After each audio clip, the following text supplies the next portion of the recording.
Assalamualaikum warahmatullahi wabarakatuh. Waalaikumsalam warahmatullahi wabarakatuh. Sabahul khair. Subahan nur. Kaifa halukum ayyuhat talamid? Alhamdulillah bi khairi wa afiyah ya Ustaz. Ayyu yawmin hadzal yawm? Hadzal yaum yaumil arbi'ah. Ayyu darsin hadzal yawm? Hadzal yaum darsul fiqih ibadah. Baik. Selamat pagi anak-anakku sekalian. Apa kabar kalian semua? Alhamdulillah, kabar kami semua baik-baik saja wahai guru. Apakah kalian masih bersemangat untuk mengikuti pelajaran fikih? Insya Allah semangat. Baik. Hari ini sebelum kita memulai pelajaran, mari kita berdoa dulu dan membaca niat belajar terlebih dahulu. Ikutin Pak Saifuddin semuanya ya.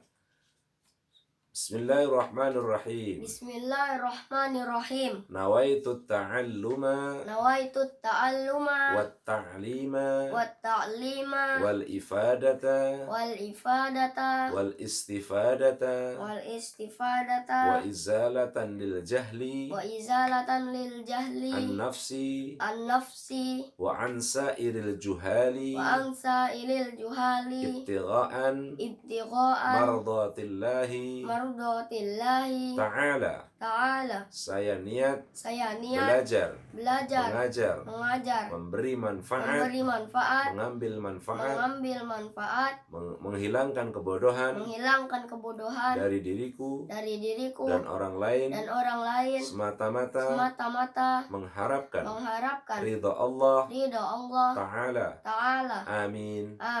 Rabbis shrah li sadri wa yassir li amri wahlul 'uqdatam min lisani yafqahu qawli. Rabbi zidni ilma warzuqni fahma walhiqni bis salihin. Ya Allah, lapangkanlah dadaku, lepaskanlah kekakuan lidahku, mudahkanlah urusanku, lepaskanlah kekakuan lidahku, agar mereka memahami perkataanku. Ya Allah, tambahkanlah ilmuku, pertinggikanlah kecerdasanku, kumpulkanlah aku bersama orang-orang saleh. Amin. Ya Rabbal Alamin. Baik anak-anakku sekalian, hari ini kita akan mengkaji kembali pelajaran fikih ibadah. Sebelumnya mari kita bersyukur kepada Allah Subhanahu wa taala atas segala nikmatnya dan anugerahnya, di antaranya nikmat sehat wal afiat.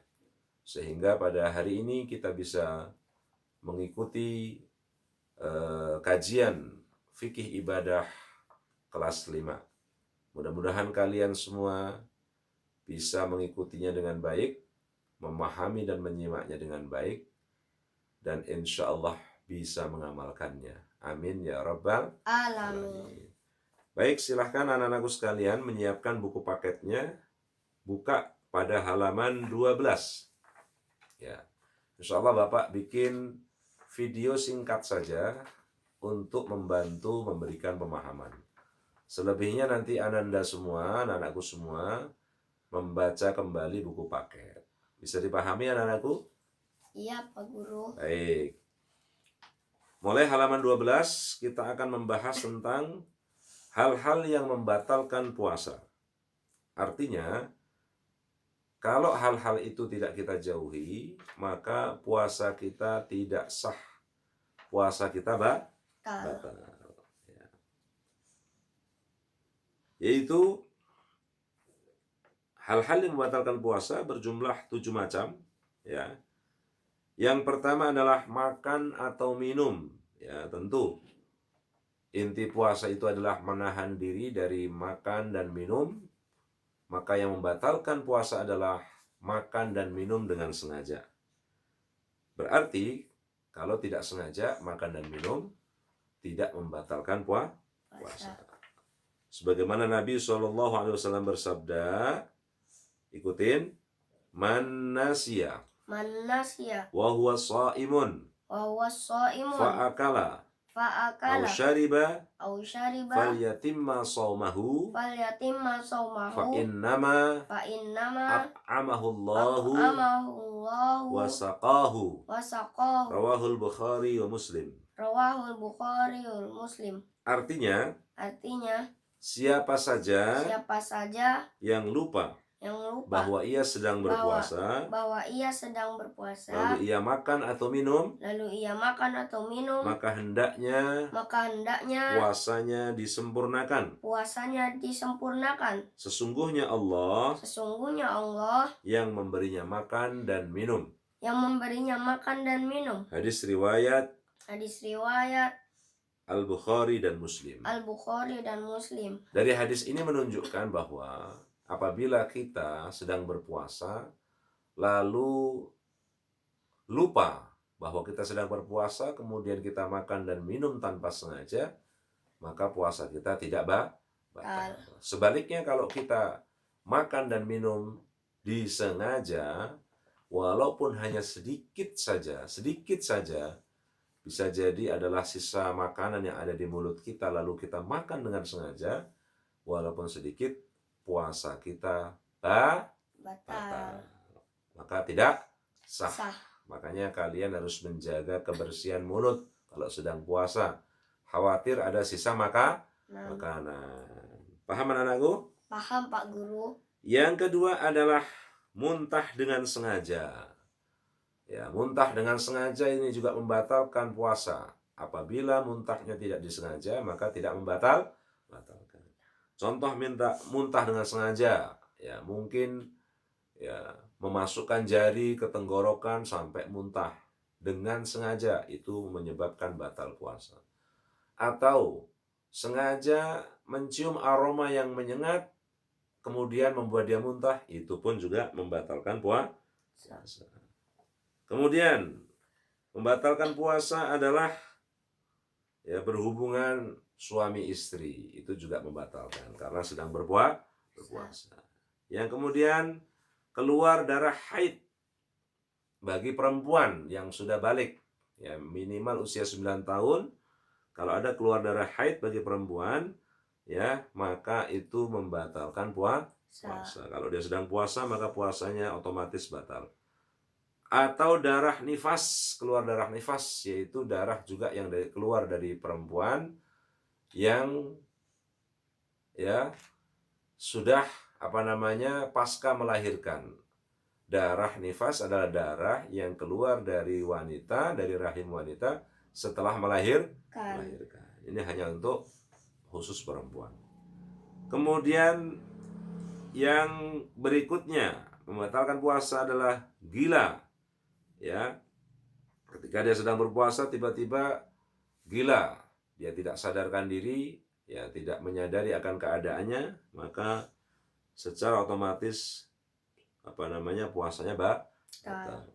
Kemudian ya keluar air sperma, ya sperma ini bagi laki-laki, ya baik itu karena berhubungan suami istri atau yang lain-lain, maka membatalkan puasa. Kemudian yang terakhir adalah murtad, adalah keluar dari Islam dengan sengaja. Menyatakan diri keluar dari Islam, maka secara otomatis puasanya batal.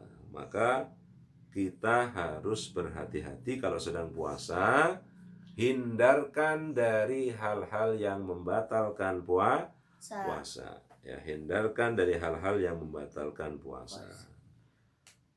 Baik, kemudian selanjutnya kita akan bahas yang orang-orang yang boleh tidak berpuasa, namun nanti bisa menggantinya setelah dia mampu untuk berpuasa. Ini jadi nggak boleh tidak puasanya karena ada alasan yang diperbolehkan dalam syariat. Pertama, karena sakit. Tentunya adalah sakit yang menurut dokter berbahaya ketika puasa. Ya, bukan hanya sekedar sakit pilek, sakit sakit batuk sedikit, ya, apalagi kalau sakit panu doang, ya, maka itu tidak boleh membatalkan puasa. Tapi kalau sakitnya ya agak lumayan, yang menurut dokter disuruh tidak puasa terlebih dahulu, boleh nggak puasa. Kemudian, ya, dalam perjalanan, ketika seseorang dalam perjalanan jauh, berat, ketika dia berpuasa, maka boleh tidak berpuasa. Kemudian bagi ibu-ibu yang sedang hamil atau menyusui bayinya, itu juga boleh tidak berpuasa. Namun bagi mereka-mereka ini, ketika nanti boleh nggak puasa, setelah puasa Ramadan selesai, nanti diperintahkan untuk membayar puasa. Atau dalam istilahnya adalah mengqadha puasa. Ya.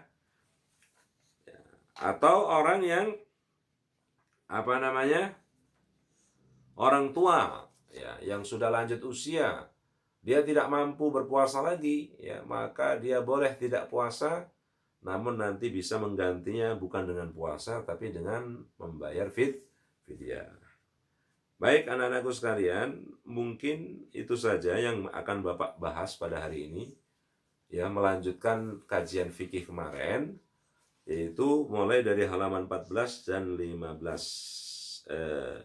Mulai dari halaman 12 sampai halaman 15, ya.